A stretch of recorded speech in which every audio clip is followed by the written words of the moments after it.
Salutations. I would like to take this time to talk about neoconservatism. It is a term that I'm using a lot these days. However, I feel that this term is lost in translation within the context of what we know today as the left versus the right. Today, we know it as left-wing, the noble, progressive, intersectional Democrats versus the right-wing, backward, fascist, racist Republicans. These are very general descriptions which hardly scratch the surface relative to economic and foreign policy doctrines as they pertain to the United States. With the presidency of Barack Obama, the first African-American president, who I view as the third and fourth term of George W. Bush, and with the rise of the right populist Donald Trump, and with mainstream media yellow journalism hysterics covering his presidency 24/7, as relative to Trump's erratic behavior, tweets, BLM riots, Charlottesville, pitting Antifa against Proud Boys, and then later a pandemic, I feel that a sense of collective amnesia has more or less settled upon both liberal and conservative partisans, and they forgot all about neoconservatism and its horrific legacy that is responsible for our economic, geopolitical, and social problems. Let's have a talk, folks.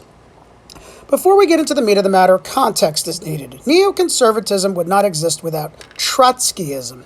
To go into generally about Trotskyism, this is related to the theory of Leon Trotsky, which advocated for global and permanent revolution, as Trotsky felt that global instability, mass violence, and chaos would help facilitate socialism more rapidly throughout the world.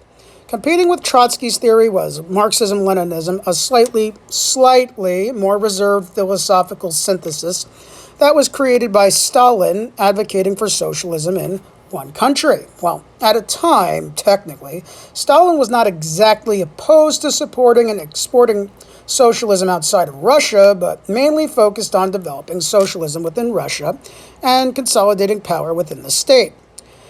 As history has revealed, the Stalin camp won out, and Trotsky would later be exiled from the Soviet Union and fled to Mexico. However, Trotsky would continue in his protests of the Stalin regime on the basis that Stalin was implementing socialist policies incorrectly and essentially acted as a contrarian.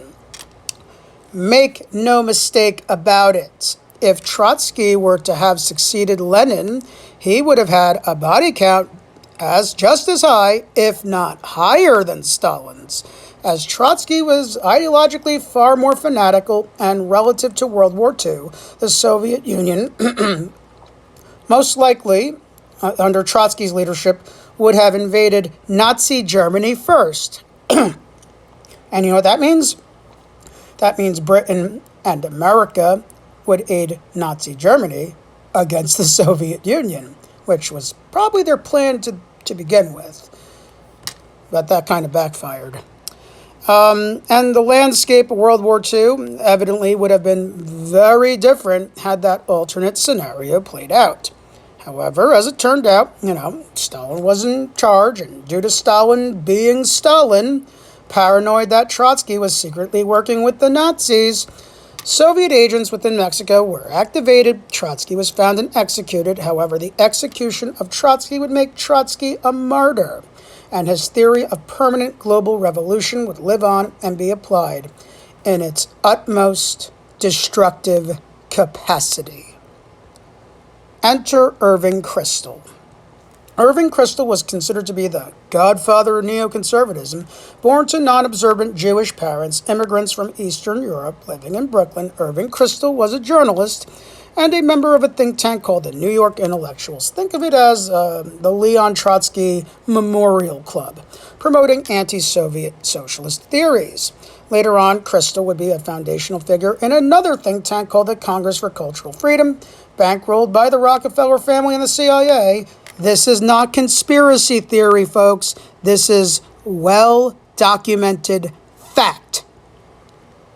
And with the intent to create the foundational framework of what would become the anti-authoritarian, anti-Stalin New Left. Think tie-dye, hippies, 1960s counterculture, Project MK-Ultra, LSD, drug culture, sex orgies, that sort of stuff. Focusing more so on individual liberation and less so on collective struggle against capitalism. Over time, Irving Kristol would distance himself from liberalism and establish a publication called The Public Interest, and would align himself with anti-communist but deeply religious social conservatives such as the likes of Ronald Reagan, Richard Nixon, and the director of the CIA, a man named George H.W. Bush. You know where this is going. Roughly at the same time, often credited as the godfather of neoliberalism, we're talking Milton Friedman now. He was advocating for killing regulations relative to the financial industry, reducing government spending on social safety net programs, and mass privatization of publicly owned and funded common interests. So, what would happen if you merged Leon Trotsky's theory of permanent global revolution to bolster communism, but instead switch that, synthesize that, and would be applied to Milton Friedman's theory of supply-side economics? And you know what that would be? That would form a synthesis of what would become neoconservatism. Neoconservatism, in its vanilla variety, I should say, would present itself as the antithesis of communism. Extremely Christian, patriotic, chauvinistic, antagonistic to ethnic and sexual minorities, obsessively adamant in their support for Israel, a Western-friendly nation close to the Soviet sphere of influence and also close to oil-rich Arab nations, with extreme zealotry placed on dismantling the Soviet Union, China, North Korea, Cuba, and any country, for that matter, that embraced socialism or would be hostile to Western capitalism, attempting to establish market operations within their countries. While the foreign policy doctrine before neoconservatism was based on the containment of communism, the Korean War and Vietnam comes to mind here, neoconservatism would emphasize a bit more of an aggressive foreign policy based on sabotage of foreign governments turning towards socialism, or sabotage of foreign governments that were rich in natural resources, and outright preemptive invasions. I recall one happening in 2003. One could argue that neoconservatism would make its debut on the world stage on September 11th, 1973, when MI6 and the CIA backed a military coup led by Augusto Pinochet, toppling the socialist regime of Salvador Allende and installing Pinochet as the new president of Chile, who would then open Chile's market to the multinational financial corporations based in the United States and the UK. But don't tell that to the anti-globalist QAnon folks and the libertarians who uphold Pinochet as a hero when he was working for the globalists. Stupid people. But things would get worse, because in 1980, here comes the 12-year shadow presidency of George H.W. Bush, using Ronald Reagan as his patriotic spokesman for 8 years. The public sector was undermined. Corporations became more powerful. Government spending would skyrocket, but not on programs to take care of American citizens distressed by deindustrialization, since their jobs are now getting outsourced. Oh, no. But on military buildup and defense spending, with the intent to bankrupt the United States while bankrupting the Soviet Union, which bankrupted themselves during the Soviet-Afghanistan War. At this time, Operation Cyclone was in full gear, with the CIA arming, funding, and training the Mujahideen, which would later become, Al-Qaeda. Led by Osama bin Laden. Both sides of the Iran-Iraq War were openly and secretly funded by the deep state, aka U.S. imperialism. Over 1 million people on both sides died. Oil-rich Iraq would be destabilized. Meanwhile, Israel was used as a middleman between illegal transactions, more or less between the United States and Iran. Weapons in exchange for capital, money, cash. Then the quote-unquote deep state would then funnel that capital to the Vatican and Swiss banks, which would then fund South American death squads, which would make attempts at toppling Nicaragua. And then, in exchange for that cash, the quote-unquote deep state would acquire cocaine and allegedly pump it into American cities, driving desperate and poor brown and black communities to murderous insanity so they kill themselves, so the very racist neocons can keep their hands clean. Well, until they got caught with no ramifications whatsoever. It's called the Iran-Contra scandal, kids. Put down the Robin DiAngelo books and read into that. You want to talk about critical race theory? Yeah, how about the CIA pumping crack into cities, allegedly, so, poor brown and black people can kill themselves? Yeah, that's some real stuff right there. In 1990, in 1990, or in 89, I should say, 1989, Bush became president officially, and at the time, 1 year later, 1990, Saddam Hussein, upon discovering that Kuwait was siphoning oil out of Iraq, decided to invade Kuwait to put a stop to that. The Bush regime then summons the global coalition to free Kuwait from the evil Saddam Hussein, who was only a good guy a few years before, and push Iraq out of Kuwait, and the oil siphoning would continue, and the New World Order, as Bush termed it, would start marching on. In 1992, by this time the Soviet Union has dissolved, it's over, Clinton becomes president and more or less continues George H.W. Bush's policies with a kinder and more inclusive face. NAFTA, though, that basically destroyed the industrial capacity of the United States, and, this would piss off conservatives, and they would call Bill Clinton a communist, but, hello, he retained all of H.W.'s policies. How does that make him a communist? I'm not going to focus too much on Clinton. We all know he was just Bushweiser light. Now, let's talk about William Kristol, Irving's son, who is currently a anti-Trump Democratic Party strategist. However, in 1997, he was a Republican Party strategist instead, and he founded a think tank called the Project for the New American Century, which would form the basis of future president and son of H.W., George W. Bush's foreign policy, calling for outright regime changes in Iraq, Syria, Libya, North Korea, Iran, and other authoritarian states, which, most of them were resource-rich. Well, maybe not North Korea, but most of them were resource-rich, which were hostile to freedom and democracy. Where have I heard that before? And with emphasis on increased defense spending by at least 30% to deter a rebounding Russia and China, which could potentially threaten America's unipolar dominance. Which could potentially threaten the deep state's unipolar dominance. In addition to that, Project for a New American Century, in September 2000, released a policy proposal that suggested that in order for this Neo-Reaganite program to proceed, a cataclysmic Pearl Harbor-like event would have to happen in order to facilitate this program for making the world safe for democracy. I wonder what happened a year later. Just 1 year later. Oh, that's right.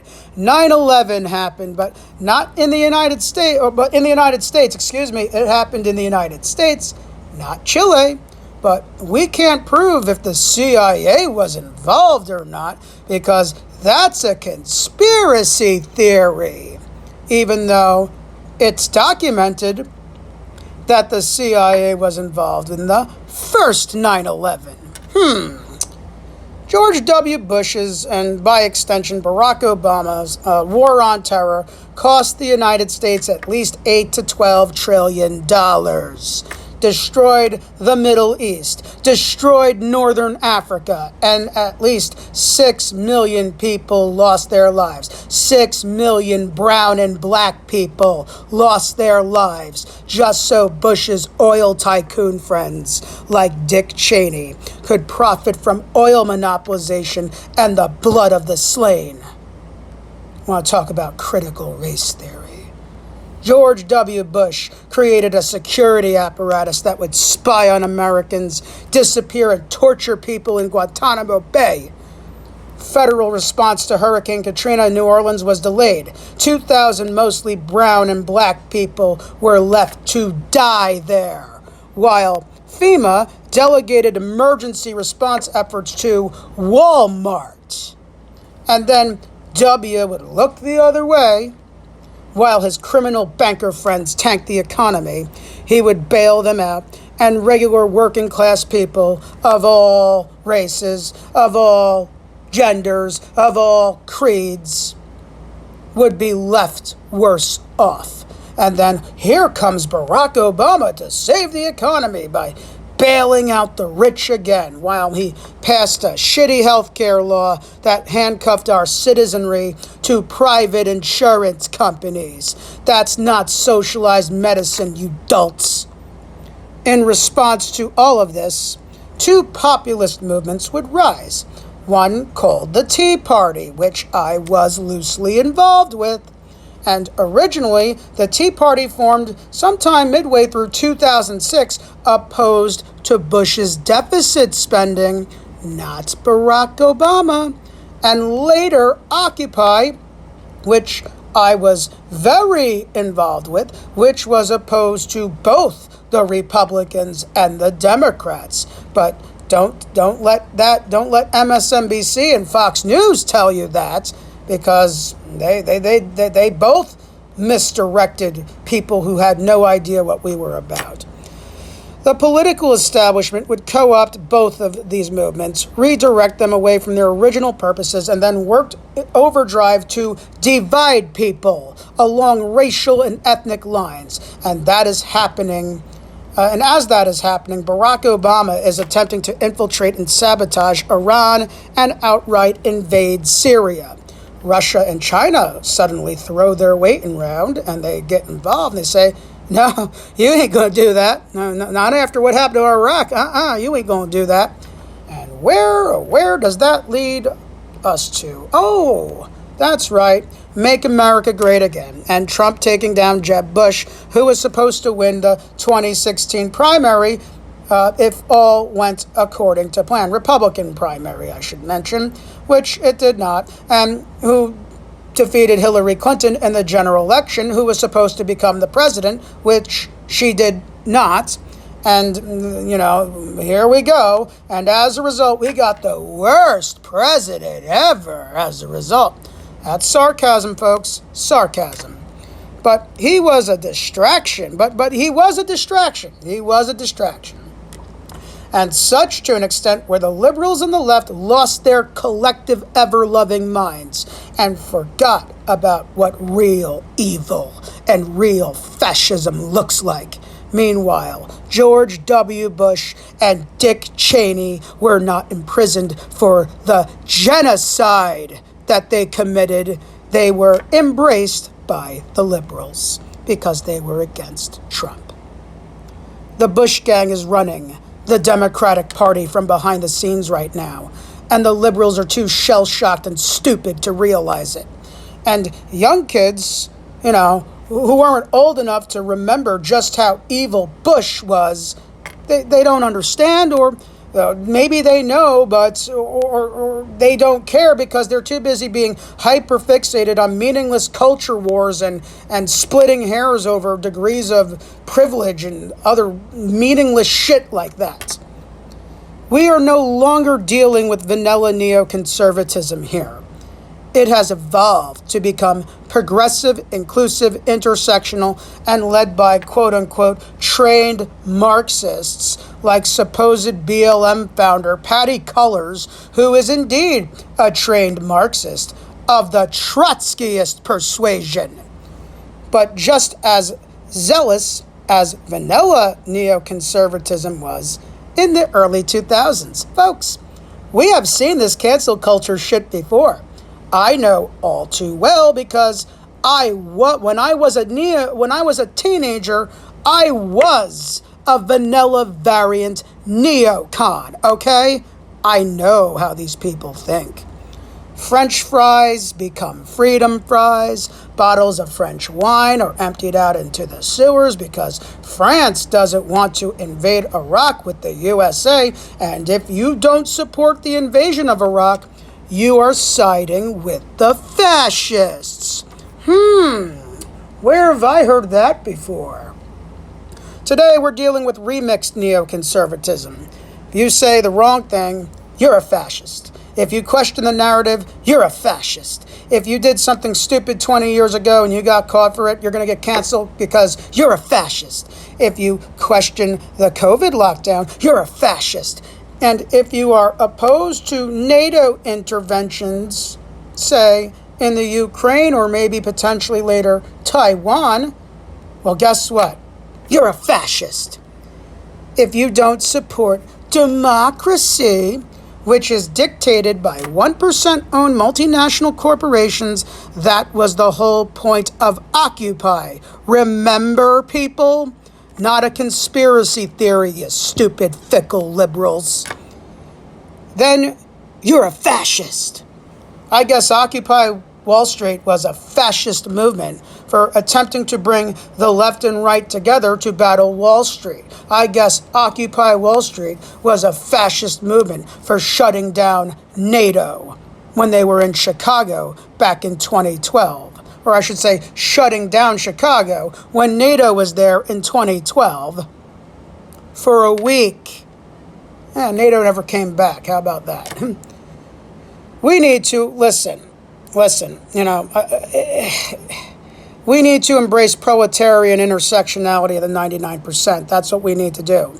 We embrace everyone, no matter who they are, their race, their gender, their creed, no matter who they are, whether they're QAnon or BLM or whoever, no matter who they are, and who understand the problem that affects us all.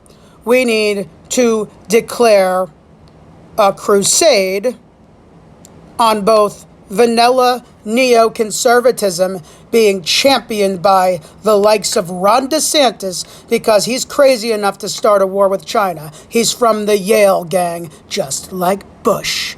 And remixed neoconservatism, and you know what we need to do? We need to drive all of them, out of the left and out of the right immediately. And we do that by tying these anti-fascist people to that fascist person called George W. Bush. We need to rebuild our movement of the 99%, and this time we will bring the globalist 1% who want to drag humanity into World War III because Russia and China would not allow for them to invade Iran and Syria like they did Iraq, down to their knees. Let's get cracking. We don't have much time. This is Comrade Pella signing out.